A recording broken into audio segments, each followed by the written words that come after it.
തങ്ങന്മാർ കുടുംബം അങ്ങനെയൊന്നുമില്ല. പാണക്കാട് തങ്ങന്മാര്, ഖലീൽ തങ്ങന്മാര്, അങ്ങനെ തങ്ങന്മാരൊന്നുമില്ല.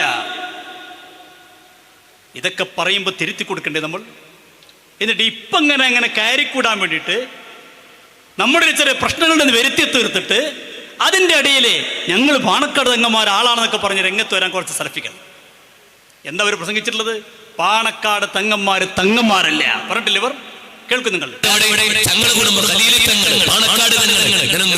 അവരൊന്നും നബിയുടെ കുടുംബമായി പ്രത്യേകിച്ച് ബന്ധമൊന്നുമില്ല, ആദർശം കൊണ്ട് തീരെയില്ല. പാണക്കാട് തങ്ങന്മാർ നബിയുടെ കുടുംബമായിട്ട് ഒരു ബന്ധമില്ല, ആദർശമായിട്ട് തീരെയില്ല. പറയട്ടെ, ബന്ധവുമുണ്ടോ? നമ്മൾ നിഷേധിക്കുന്നില്ല. പക്ഷെ ആദർശം കൊണ്ട് വല്ല ബന്ധമുണ്ടോ? ഒരു ബന്ധവുമില്ല. തങ്ങന്മാരായി ഇന്ന് ഇന്ത്യയിൽ അറിയപ്പെട്ട ഒരു തങ്ങൾക്കും റസൂലുമായി ആദർശ ബന്ധമില്ല. വല്ല രക്തബന്ധമുണ്ടോ? അതുകൊണ്ട് എന്താ കാര്യം? അബൂലഹബ് നബിയുടെ എളാപ്പയായിരുന്നു. അതുകൊണ്ട് എന്താ കാര്യം?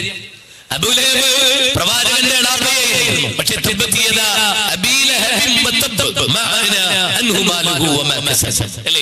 അബൂലഹബിന്റെ ഇരുകരങ്ങളും അല്ലെ, അബൂജഹൽ നബിയുടെ കുടുംബക്കാരനാണ് അല്ലേ, മുത്താപ്പ എളാപ്പ മക്കളാണ് അല്ലെ, രക്തബന്ധമുള്ളവരാണ്. അതുകൊണ്ട് എന്താ കാര്യം? കണ്ടോ, പാണക്കാട് തങ്ങന്മാർ ആരോട് ഉപമിച്ചത്? അബൂജഹലിനോട്, അബൂലഹബിനോട്. രക്തബന്ധമുണ്ടായതുകൊണ്ട് കാര്യമില്ല, ഈ തങ്ങന്മാരും തങ്ങന്മാരല്ല. എന്നിട്ട് അദ്ദേഹം പറയണത് അറിയോ? അങ്ങനെ തങ്ങളാണ്, നമ്മളൊക്കെ തങ്ങൾ തന്നെയല്ലേ, ഞാനും ആദ്യ നബിൻ്റെ പേരക്കുട്ടിയാ. ഉപരാരും നബിൻ്റെ പേരക്കുട്ടിയുടെ പേര് തങ്ങളാകുകയാണെങ്കിൽ നമ്മളൊക്കെ ആദ്യ നബിൻ്റെ പേരക്കുട്ടിയല്ലേ, LK അദ്വാനി തങ്ങളല്ലേ. അപ്പം ഇനിയിപ്പോൾ ആരൊക്കെ തങ്ങള്? മുജാഹിദ് ബാലുശ്ശേരി തങ്ങള്, LK അദ്വാനി തങ്ങള്. കേട്ടോളൂ നിങ്ങൾ. നമ്മൾ പറയും അയാള് നബി കുടുംബത്തിൽപ്പെട്ട ആളാണ്, തങ്ങളുടെ കുടുംബമാണ് എന്ന് പറയും. നമ്മളൊക്കെ തങ്ങന്മാരാണ്, നമ്മളെല്ലാവരും തങ്ങന്മാരാണ്, ആദം നബിയുടെ മക്കളാണ്. അതിനോളം വലിയ പോലീസ് എന്താ? ആദം നബിയുടെ മക്കളാണ് നമുക്കൊക്കെ. അബുൽ ബഷർ ആദം അലൈഹിസ്സലാത്തു വസ്സലാമിന്റെ മക്കളാണ്. ഇവിടെയുള്ള ബാലനും ജോസഫും ഏലിയാമയും സാറാമയും കല്യാണിക്കുട്ടിയും ആയിഷക്കുട്ടിയും ലാൽകുത്ത് അദ്വാനിയും രേഖത്തിയാറും അശോക സിംഗാളും എല്ലാവരും ആദമിന്റെ മക്കളാണ്. എല്ലാവരും തങ്ങന്മാരാണ്, എല്ലാവരും തങ്ങളുടെ മക്കളാണ്. ആരൊക്കെ തങ്ങള്? ഇവിടുത്തെ സാറമ്മ തങ്ങള്, LK അദ്വാനി തങ്ങള്. നിങ്ങൾ ചിന്തിച്ചു നോക്കൂ. ഇങ്ങനെ ഈ ഉമ്മത്തിനെ കുറിച്ച്, ഈ സാദാത്യങ്ങളെ കുറിച്ച് വളരെ മോശമായി പ്രചരിപ്പിച്ചുകൊണ്ടിരിക്കുക. എന്നിട്ട് ഇവരിപ്പോ പാണക്കാട് തങ്ങൾ ആൾക്കാര്, ഇവിടെ പാണക്കാട് തങ്ങന്മാർ ഉൾപ്പെടെ സാദാത്യങ്ങളെ ബഹുമാനിക്കണമെന്ന് പഠിപ്പിച്ച നമ്മൾ പാണക്കാട് വിരുദ്ധരാക്കി മാറ്റുക. എത്ര ഗൗരവം നിങ്ങൾ അടിച്ചു നോക്കും.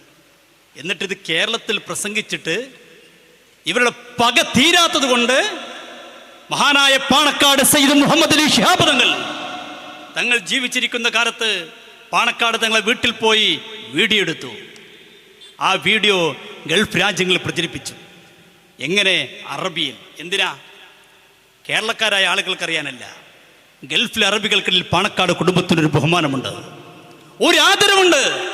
അതില്ലാതെയാക്കാൻ വേണ്ടി മഹാനായ പാണക്കാട് സയ്യിദ് മുഹമ്മദ് അലി ശിഹാബ് തങ്ങളുടെ വീഡിയോ എടുത്തുകൊണ്ട് ഗൾഫ് രാജ്യങ്ങളിൽ പ്രചരിപ്പിച്ചു. അതിൻ്റെ താഴെ അവർ പേരും കൊടുത്തു. ആരാത് പ്രചരിപ്പിക്കുന്നത്? ഇസ്ലാഹി സെന്റർ ഒരു പേരും കൊടുത്തുകൊണ്ട് തന്നെ ആ വീഡിയോ പ്രചരിപ്പിച്ചു. കേൾക്കൂ നിങ്ങൾ, എത്ര വേദനയുണ്ട് ഇതൊക്കെ. പറയട്ടെ. ഇന്ന റഈസ ഹാദൽ മർകസി അയ്ളൻ മിൻ ദുആത്തി തുഖൂസിൽ ബാതില. പാണക്കാട് തങ്ങളെ വീടൊക്കെ കാണിക്കാം. ജിദ്ദ ഇസ്ലാഹി സെൻ്ററാണ്, ജിദ്ദ ഇന്ത്യൻ ഇസ്ലാഹി സെൻ്ററാണ് ഈ വീഡിയോ പുറത്തിറക്കിയിട്ടുള്ളത്. ഇന്ന് ഇവർക്ക് നിഷേധിച്ചിട്ടില്ല. അവർ എത്രയോ സ്ഥലങ്ങളിൽ ഈ ക്ലിപ്പ് നിങ്ങൾ കേൾപ്പിച്ചിട്ടുണ്ട്. അവിടെ പാണക്കാട് തങ്ങളുടെ വീട്ടിലേക്ക് ആളുകൾ വരുന്നതും മന്ദിരിച്ചൂതുന്നതും അവിടെ വരുന്നതും ആളുകൾ പോകുന്നതുമൊക്കെ അതിൻ്റെ വീഡിയോ ഒക്കെ ആളുകൾ കാണിച്ചു കൊടുക്കും.